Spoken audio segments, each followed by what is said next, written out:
It was a tradition in Emily's small town to hold a caroling event every Christmas Eve.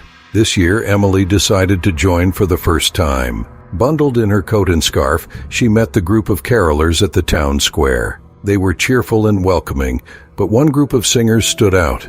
Silent figures dressed in black, hoods covering their faces. "They're new," an older woman whispered to Emily.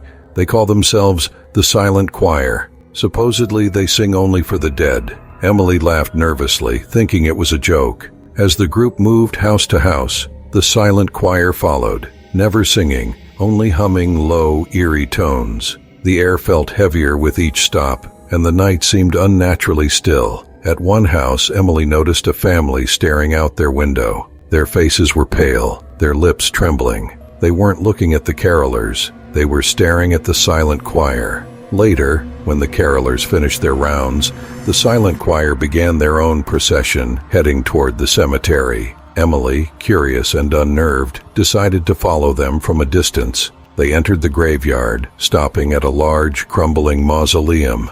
Suddenly, they began to sing, a haunting melody that echoed through the frosty air. The ground beneath Emily's feet trembled. One by one, the gravestones cracked, and skeletal hands clawed their way out of the earth. Emily turned to run, but the choir had noticed her. Their hooded leader pointed at her, and the singing stopped. A voice, impossibly deep, boomed from the shadows. One more voice for the choir. The next morning, the townsfolk found the cemetery in ruins, and no trace of Emily, except for a songbook lying open on the mausoleum steps.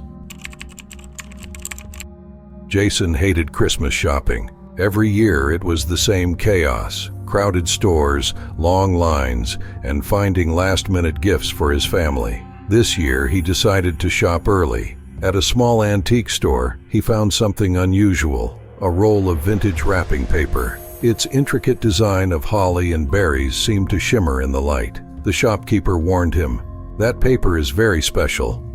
Use it wisely." Jason laughed it off, thinking it was just a sales tactic. When he got home, he wrapped his family's gifts with the paper. The results were stunning. The paper made each gift look like a masterpiece. That night, as Jason admired his work, he noticed something strange. The holly and berries on the wrapping paper seemed to shift, almost as if they were growing. Shrugging it off as his imagination, he went to bed. But at midnight, he woke to a faint rustling sound. In the living room, the gifts were moving. The wrapping paper was unraveling itself, the shimmering patterns twisting and stretching. Jason stepped closer, and the holly vines shot out, wrapping around his wrists and ankles. The berries pulsed like beating hearts, and Jason felt himself being pulled into the gifts. One by one, they swallowed him whole. His screams were muffled as the paper folded itself neatly back around the boxes. The next morning, his family found the beautifully wrapped gifts under the tree. They opened them eagerly, only to find Jason's hollow, frozen face staring back from inside the paper.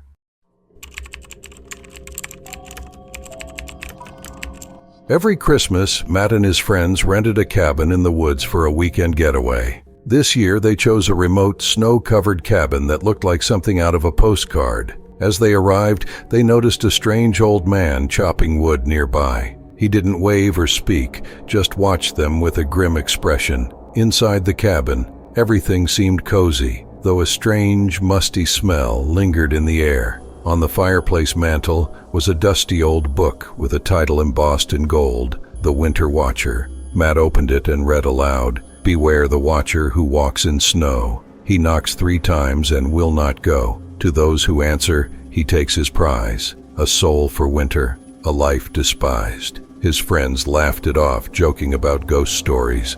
That night, as the wind howled outside, they heard 3 slow, deliberate knocks on the cabin door. Everyone froze. "It's probably the old man," one friend whispered.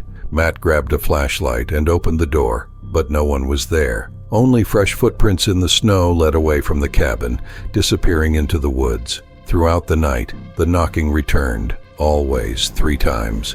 By morning, Matt's friend Lily was missing. Her boots were found by the door, but there were no tracks leading outside. The second night, the knocking came again, louder this time. Matt's other friend, Jake, insisted they leave. As they packed, they heard a scream from the woods. Jake ran out to find Lily but never returned. By the third night, Matt was alone. The knocking was deafening now, shaking the walls of the cabin. The fire in the hearth died out, plunging the room into darkness. A shadow loomed by the window, an emaciated figure with hollow eyes and frost-covered skin. It grinned as it whispered, "You opened the book. Now you belong to me." The next day the cabin was empty, except for the book lying open on the mantel. Its pages now contained illustrations of Matt and his friends, frozen in terror.